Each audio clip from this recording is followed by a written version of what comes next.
बिस्मिल्लाहिर्रहमानिर्रहीम। अस्सलामुअलैकुम। ये पार्ट 2 है। आज हम आपकी खिदमत में किताब ला रहे हैं अस्हाबे कहफ और यजूज मजूज। आवाज ताशा, मुसन्निफ मौलाना अबुल कलाम आजाद रहमतुल्लाह अलैह। पेशकश बुकशेयर पाकिस्तान ऑडियो लाइब्रेरी। दीगर मालूमात और किताबों के लिए आप राब्ता कर सकते हैं व्हाट्सएप नंबर 0333249573 या फिर कॉल नंबर 0300291960 पर मोहम्मद अजहर लतीफ से। मोअज़्ज़ज़ ख़वातीन व हज़रात, ये किताब 119 सफ़हात पर मुश्तमिल है। तो आइए सुनते हैं पार्ट नंबर 2 सफ़ा नंबर 23 से। दरअसल ये सारा मामला ही दूसरा है और जब तक मुफस्सिरीन के पैदा किए हुए तहय्युल से बिल्कुल अलग होकर तहकीक न की जाए असलियत का सुराग नहीं मिल सकता। सबसे पहले ये समझ लेना चाहिए कि जो हालत इस आयत में बयान की गई है वो किस वक्त की है। उस वक्त की है जब वो नए गार में जाकर मुकीम हुए थे, या उस वक्त की जब इंकशाफ हाल के बाद दोबारा मुत्तकिफ हो गए। मुफस्सिरीन ने ख्याल किया इसका ताल्लुक पहले वक्त से है और यही बुनियादी गलती है जिसने सारा उलझाव पैदा कर दिया है। दरअसल इसका ताल्लुक बाद के हालात से है, यानी जब वो हमेशा के लिए गार में गोशा नशीन हो गए और फिर कुछ अरसे बाद वफात पा गए तो गार के अंदरूनी मंजर की ये नौयत हो गई। तफ़्सबुहुम इकाज़म वहुम रकूत। इसमें एक काज से मकसूद उनका जिंदा होना है और रकूत से मुर्दा होना, ना कि बेदार और खाब। चुनांचे अरबी में जिंदगी और मौत के लिए ये ताबीर आम मालूम होती है। फिर ये बात सामने लानी चाहिए कि ये वाकया मसीही दावत की इब्तदाई सदियों का है और जिन्हें पेश आया था वो ईसाई थे। सिर्फ इतनी बात पर गौर करने से सारा मामला हल हो जाता है। मसीही दावत के इब्तदाई करनों में ही ज़ुहद व अंज़दा की एक खास जिंदगी शुरू हो गई थी जिसे आगे चलकर रहबानियत की मुख्तलिफ शक्लें इख्तियार कर लीं। इस जिंदगी की एक नुमाया खसूसियात ये थी कि लोग तुर्के अलाइक के बाद किसी पहाड़ पर या किसी गैर आबाद गोशा में मुत्तकिफ हो जाते थे और फिर उन पर इस्तगराक़ी इबादत की ऐसी हालत तारी हो जाती थी कि वज़ा और नशिस्त की जो हालत इख्तियार कर लेते उसी में पड़े रहते यहाँ तक कि जिंदगी खत्म हो जाती। मसलन अगर क़याम की हालत में मशगूल हुए थे तो बराबर खड़े ही रहते और इसी हालत में जान दे देते। अगर घुटने के बल रकू की हालत में इख्तियार की थी तो यही हालत आखिर तक कायम रहती। अगर सजदे में सर रख दिया था तो फिर सजदे में ही पड़े रहते और मरने के बाद भी इसी वजह में नजर आते थे। ज्यादातर घुटने के बल रुकू की वजह इख्तियार की जाती थी क्योंकि ईसाइयों में ताबतो तजरा के लिए यही वजह राइज हो गई थी। गिजा की तरफ से ये लोग बिल्कुल बेपरवाह होते थे। अगर आबादी करीब होती तो लोग रोटी और पानी पहुंचा दिया करते, नहीं होती तो ये जुस्तजू नहीं करते। इबादत का इस्तेगराक जुस्तजू की मोहलत ही नहीं देता। इस एतबार से इनकी हालत वैसी ही थी जैसी हिंदुस्तान के जोगियों की रह चुकी है और अब भी इक्का दुक्का नजर आ जाती है। जिस तरह जिंदगी में इन्हें कोई नहीं छेड़ता था इस तरह मरने के बाद भी कोई इसकी जुर्रत न करता था। मुद्दतों तक उनकी नाशियों सी हालत में बाकी रहती जिस हालत में उन्होंने जिंदगी के आखिरी लम्हे बसर किए थे। अगर मौसम मवाफिक होता और दरिंदों से हिफाजत होती तो सदियों तक ढांचे बाकी रहते और फासले से देखने वाला इन्हें जिंदा इंसान तस्वर करता। चुनाचे रेटिकॉन के तहखानों में बेशुमार ढांचे आज तक महफूज हैं जो इस तरह के मकामात से बरामद हुए थे और अपनी असल वजह और हैयत पर बाकी थे। ईसाइयों ने इबादत की ये वजह गालबन रोमियों से ली क्योंकि यहूदियों के औज़ा नमाज में इस वजह का पता नहीं चलता। इनका रुकू तकरीबन वैसा ही होता है जैसे हम नमाज में किया करते हैं। दुनिया की मुख्तलिफ कौमों ने बंदगी और न्याज़मंदी के इजहार के लिए मुख्तलिफ वजह इख्तियार कर ली थी। रूमी घुटना टेक कर झुक जाते और बादशाह के कदमों या दामन को भरोसा देते मुजरिमों के लिए भी जरूरी था कि मजिस्ट्रेट का फैसला घुटना टेक कर सुने। मिस्र, बाबल और ईरान में सजदा की रस्म पैदा हुई और हिंदुस्तान में औंधे मुंह होकर बिल्कुल लेट जाने की। इब्तिदा में इस गरज से ज्यादातर पहाड़ों की गार या फिर पुरानी इमारतों के खंडर इख्तियार किए गए थे, लेकिन आगे चलकर ये तरीका इस दर्जा आम हो गया कि खास इमारतें इस गरज से तामीर की जाने लगी। ये इमारतें इस तरह बनाई जाती थी कि इनमें आमदोरफ्त के लिए कोई दरवाजा नहीं होता था, क्योंकि जो जाता था वो फिर बाहर नहीं निकलता था। सिर्फ एक छोटी सी सुलाखदार खिड़की रखी जाती थी जो हवा और रोशनी का जरिया होती और इसी के जरिए लोग ग़िज़ा भी पहुंचा देते। बाद को जब रहबानियत के बाकायदा इदारे कायम हो गए तो इस तरह की इनफरादी इंजवा की मिसालें कम होती गईं। ताहम तारीख की शहादत मौजूद है कि अज़मनाए वस्ता तक ये तरीका आम तौर पर जारी था और यूरोप की कोई आबादी ऐसी ना थी जो इस तरह की इमारतों से खाली हो। इन मुकामात को आम तौर पर लोगट कहते थे और जब एक राहब या राहबा का इसमें इंतकाल हो जाता तो उन पर लातीनी लफ्ज कुंदा कर दिया जाता कि प्योरे, यानी इसके लिए दुआ करो। तमाम तारीखें मुत्तफिक हैं कि मसीही रहबानियत सबसे पहले मशरिक में शुरू हुई और इसका बड़ा मरकज फलस्तीन और मिस्र था। फिर चौथी सदी मसीही में ये यूरोप पहुंची और सेनेट बेनेडिक्ट ने सबसे पहले इसके कवायद और जवाबित मुनज़बित किए। सेनेट बेनेडिक्ट ने भी एक पहाड़ की गार में गोशानशीनी इख्तियार की थी। मसीही रहबानियत की तारीख के मुताले से ये बात भी वाज़ेह हो जाती है कि इसकी इब्तिदा इस्तरारी हालात से हुई थी। आगे चलकर उसने एक इख्तियारी अमल की नौइयत पैदा कर ली, यानी इब्तिदा में लोगों ने मुखालफतों के और मुखालफों के जुल्म और तशद्दुद से मजबूर होकर गारों और जंगलों में गोशानशीनी इख्तियार की। फिर ऐसे हालात पेश आए कि इस्तरारी तरीका ज़ुहदो ताबुत का एक इख्तियारी और मकबूल तरीका बन गया। मजीद तशरीह इस मकाम की सूरह हदीद की तशरीहात में मिलेगी। बहरहाल मालूम होता है कि असहाबे कहफ का मामला भी तमाम तर इसी नौइयत का था। इब्तिदा में कौम के जुल्म ने इन्हें मजबूर किया था कि गार में पनाह ले, लेकिन जब कुछ अरसे तक वहां मुकीम रहे तो ज़ुहद और इबादत का इस्तगराक कुछ इस तरह उन पर छा गया कि फिर दुनिया की तरफ लौटने पर आमादा न हो सके। और गो मुल्क की हालत बदल गई थी, लेकिन वो बदस्तूर गार ही में मुत्तकिफ रहे यहाँ तक कि इनका इंतकाल हो गया। इंतकाल इस हाल में हुआ कि जिस शख्स ने जिक्र इबादत की जो वजह इख्तियार कर ली थी वही वजह आखिरी लम्हों तक बाकी रही। उनके वफादार कुत्ते ने भी आखिर तक उनका साथ दिया। वो पासबानी के लिए दहाने के करीब बैठा रहता था। जब उसके मालिक मर गए तो उसने भी वहीं बैठे बैठे ही दम तोड़ दिया। अब इस वाक़े के बाद गार के अंदरूनी मंजर ने एक अजीब दहशत अंगेज नौइयत पैदा कर ली। अगर कोई बाहर से झांक कर देखे तो उसे राहबों का एक पूरा मजमा जिक्र ताबुत में मशगूल दिखाई देगा। कोई घुटने के बल रकू की हालत में है, कोई सजदे में पड़ा हुआ है, कोई हाथ जोड़े ऊपर की तरफ देख रहा है। दहानी के करीब एक कुत्ता है, वो भी बाजू फैलाए बाहर की तरफ मुंह किए हुए है। ये मंजर देखकर मुमकिन ही नहीं कि आदमी दहशत से कांप ना उठे, क्योंकि उसने ये समझकर झांका था कि मुर्दों की कब्र है, मगर जो मंजर दिखाई दिया वो जिंदा इंसानों का है। ये तफसीर सामने रखकर मामले के तमाम पहलू पर नजर डालो। हर बात इस तरह वाज़ेह हो जाती है गोया तमाम कुफलों को खुलने के लिए सिर्फ एक कुंजी का इंतजार था। तख्सबूहुम ऐकाज़ुम वहुम रकूद का मतलब भी ठीक ठीक अपनी जगह बैठ गया। किसी दोराज़े कार तोजी की जरूरत बाकी नहीं रही, क्योंकि इस तरह का मंजर यही ख्याल पैदा करेगा कि लोग जिंदा हैं, हालांकि जिंदा नहीं। लवित्तलात अलैहिम लवल्लैत मिनहुम फिरारम वला मुलियत मिनहुम रुबा की इल्लत भी सामने आ गई और वो तमाम बेमानी तोजीहें गैर जरूरी हो गई जिन पर इमाम राजी मजबूर हुए हैं। अगर तुम किसी कब्र के अंदर झांक कर देखो और तुम्हें मुर्दा नाश की जगह एक आदमी नमाज पढ़ता हुआ दिखाई दे तो तुम्हारा क्या हाल होगा? यकीनन मारे दहशत की चीख उठोगे। इसी तरह वनुकल्लिबुहुम ज़ातल यमीनी व ज़ातल शिमाल की तफसीर में भी किसी तकल्लुफ की एहतियाज बाकी नहीं रही।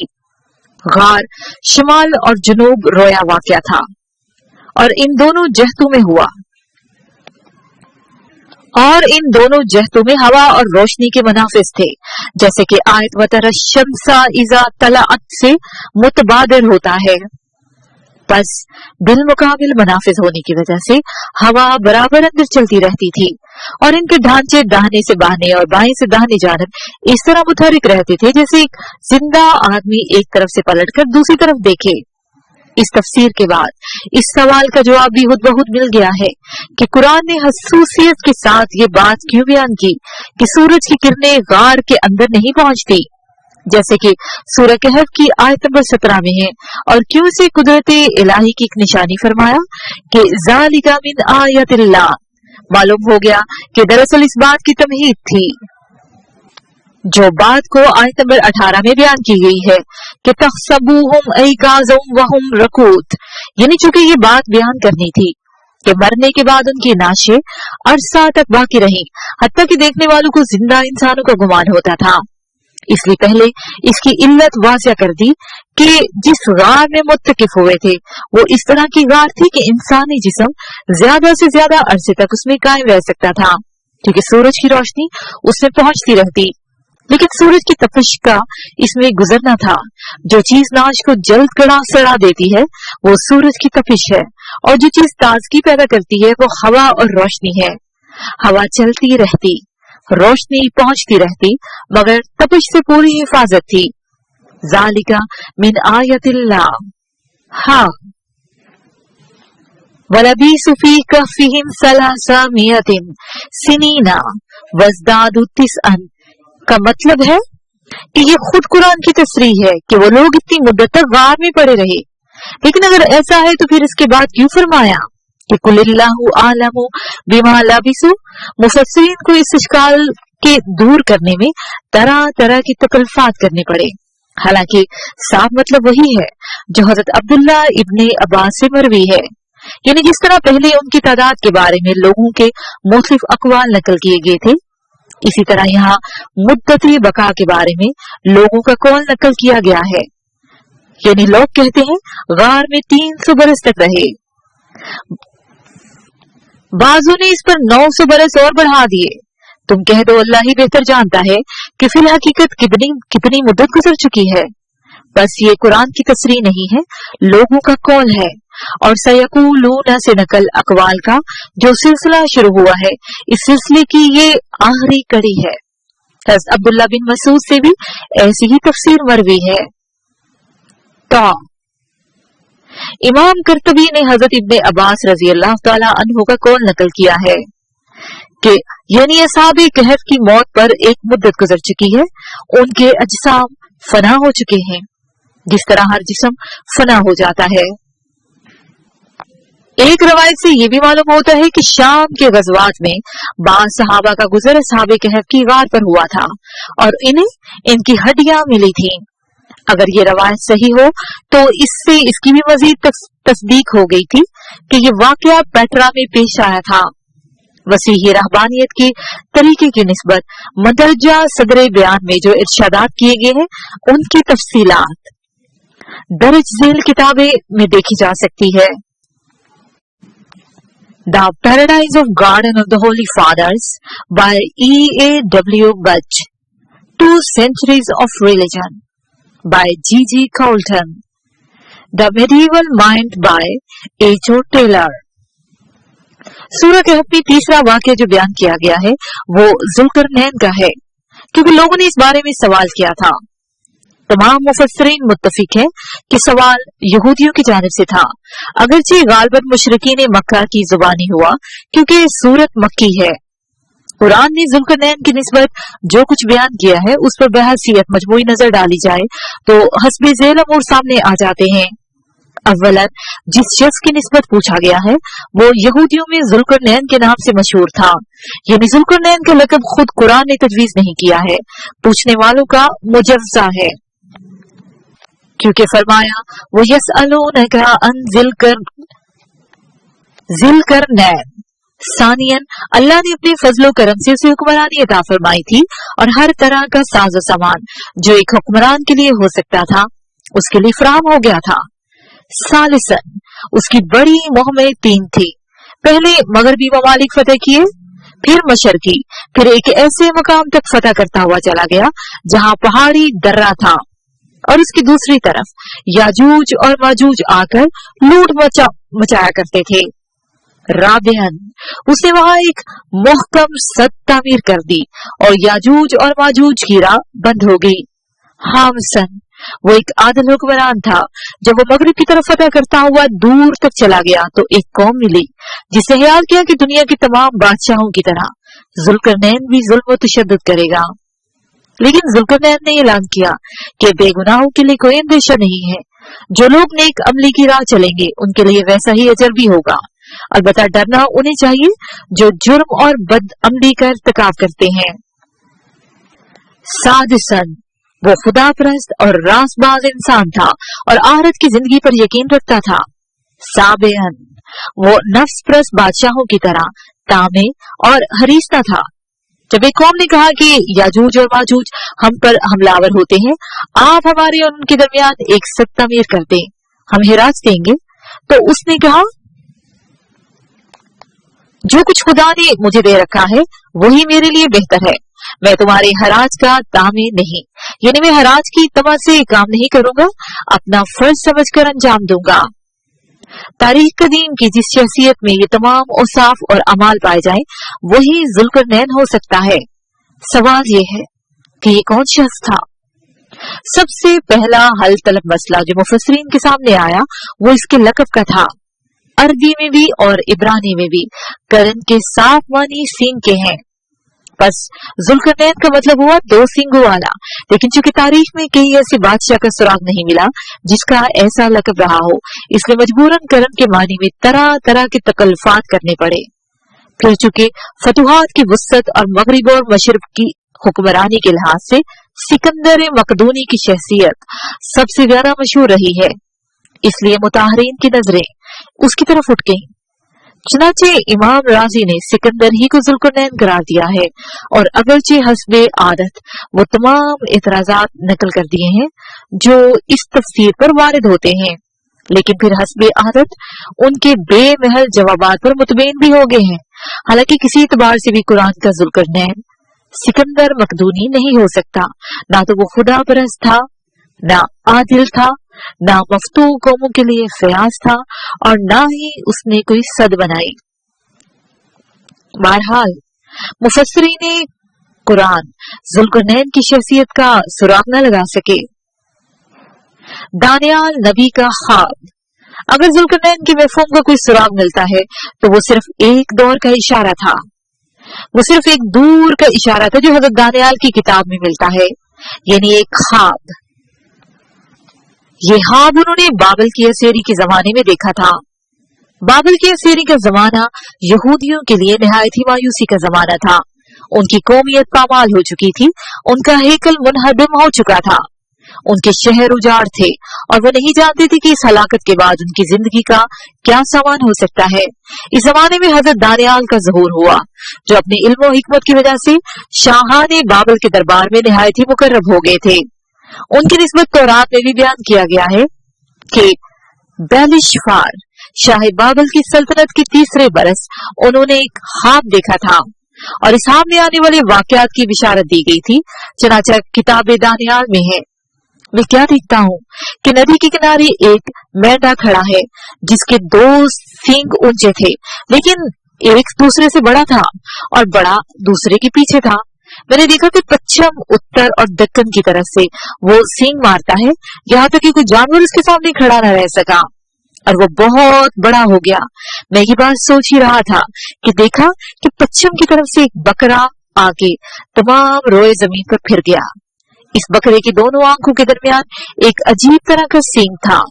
वो 2 सींग वाले मेंढे के पास आया और उस पर गजब से भड़का और इसके दोनों सींग तोड़ डाले और मेंढे की कुव्वत न थी कि उसका मुकाबला करे। फिर उसके बाद है कि जिब्रील नुमाया हुआ और उसने इस ख्वाब की ये ताबीर बताई कि 2 सींगों वाला मेंढा मेंढा मादा और फारस की बादशाहत है। और बाल वाला बकरा यूनान की, जो बड़ा सींग उसकी आंखों के दरमियान दिखाई देता है, वो उसका पहला बादशाह होगा। इस बयान से मालूम हुआ कि मादा मेडिया और फारस की मुमलिकतों को दो सींगों से तशबीह दी गई थी, और चूंकि ये दोनों मुमलिकतें मिलकर एक शहनशाही बनने वाली थी, इसलिए शहनशाह मादा और फारस को दो सींगों और मेंढे की शक्ल में जाहिर किया गया। फिर इस मेंढे को जिसने शिकस्त दी वो यूनान के बकरे का पहला सींग था, यानी सिकंदर मकदूनी था, जिसे फारस पर हमला किया और कियानी शहनशाही का खात्मा हो गया।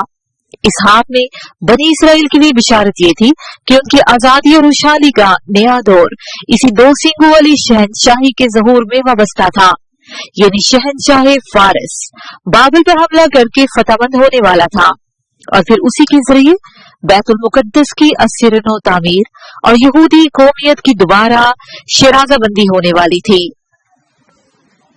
चुनाचे बरसों बाद साइरस का ज़हूर हुआ।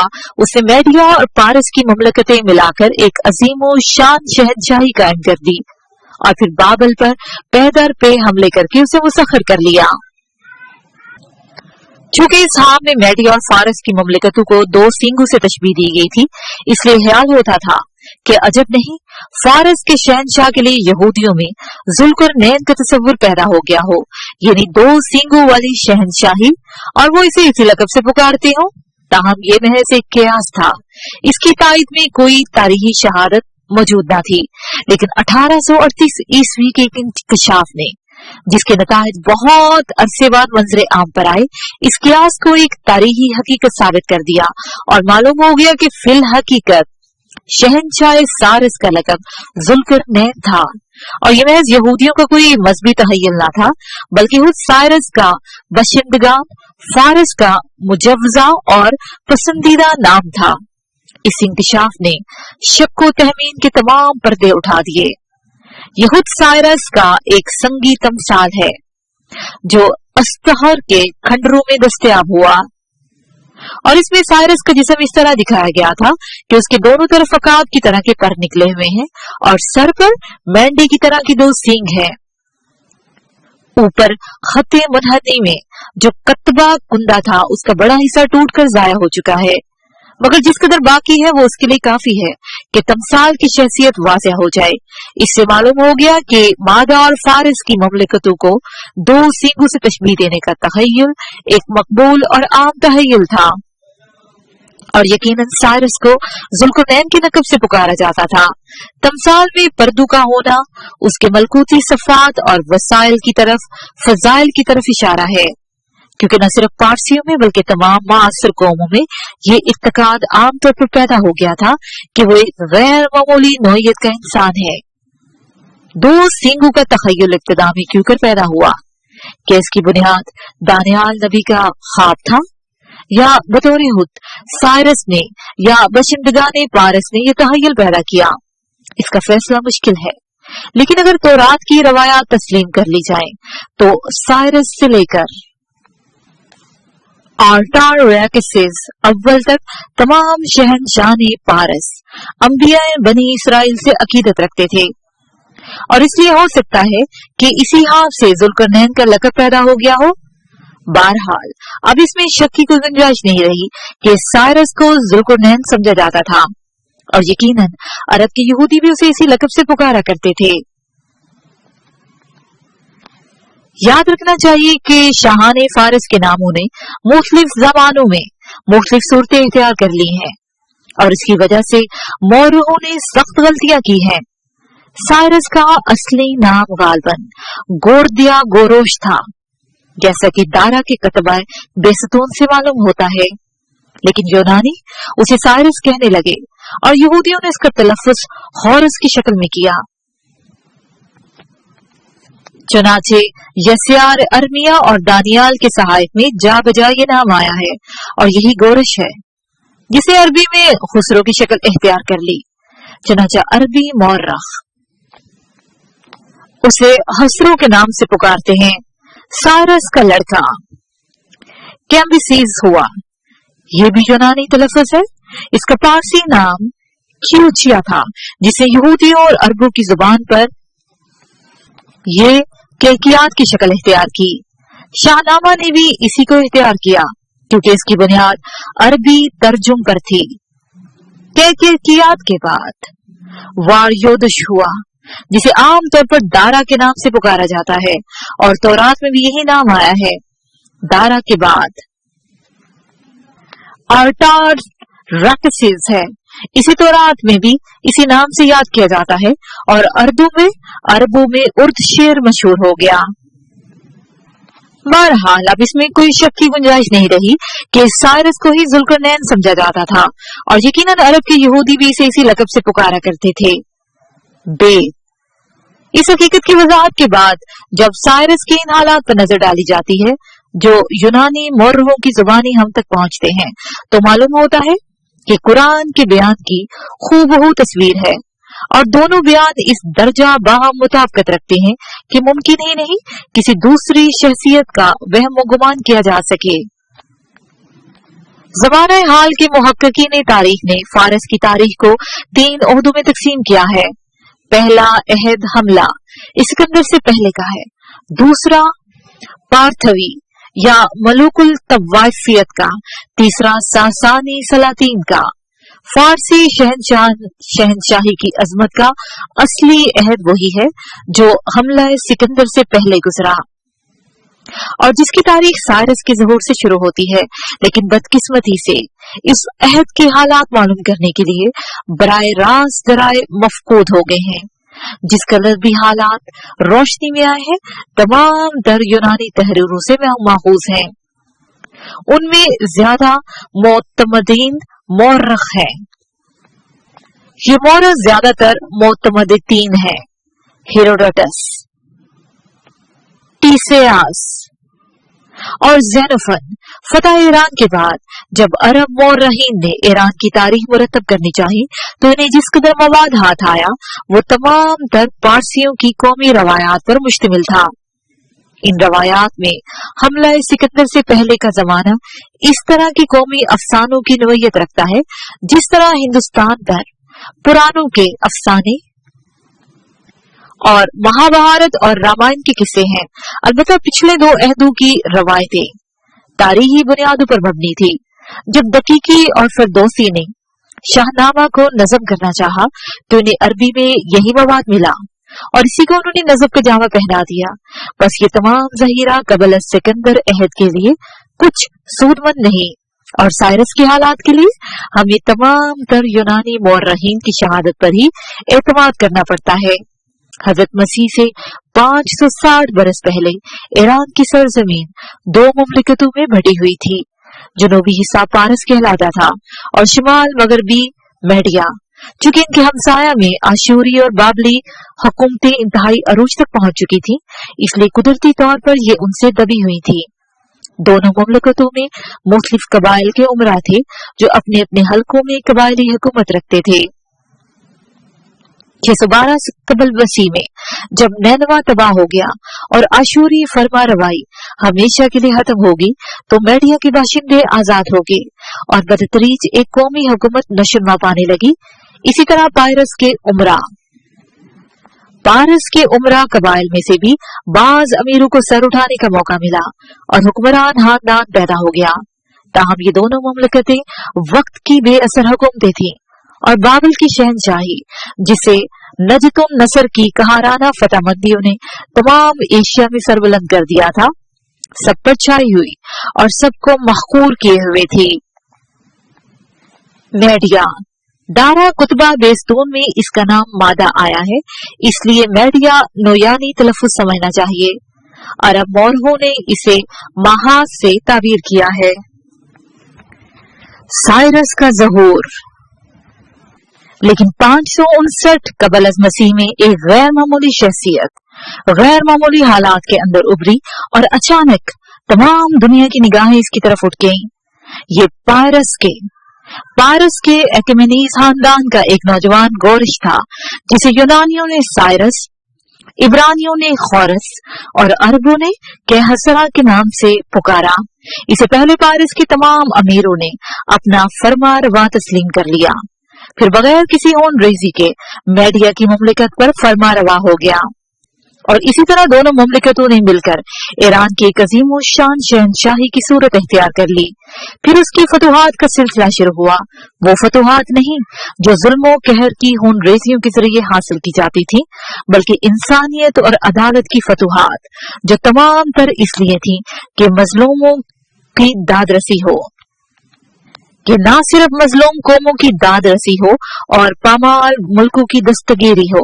चनाचे अभी 12 साल की मुद्दत भी पूरी नहीं हुई थी कि बहरे असवद से लेके बकड़िया बलख तक एशिया की तमाम अजीम शान मुमलिकतें उसके आगे सरबस्तूद हो चुकी थी। दुनिया की तमाम गैर मामूली शख्सियतों की तरह साइरस के इब्तदाई हालात ने भी एक पुरस्कार अफसाना की नोयत अख्तियार कर ली है और हमें उनकी झलक शाहनामा के अफसानों में साफ साफ नजर आ जाती है। उसका उठाने जिंदगी के आम और मामूली हालात में नहीं हुआ, बल्कि एक ऐसे अजीब हालात में जो हमेशा पेश नहीं आते और जो कभी पेश आते हैं तो ये कुदरत की एक गैर मामूली करिश्मा संजी होती है। कबल इसके कि वो पैदा हुआ, उसके नाना स्ट्यागस ने उसकी मौत का सामान कर दिया था, लेकिन वो एक हैरत अंगेज तरीके पर बचा लिया जाता है। इसके साथ ही सफा नंबर 40 पर पार्ट 2 इख्तिताम पजीर हुआ। नावल का बकिया हिस्सा पार्ट नंबर 3 पर समाअत फरमाएं।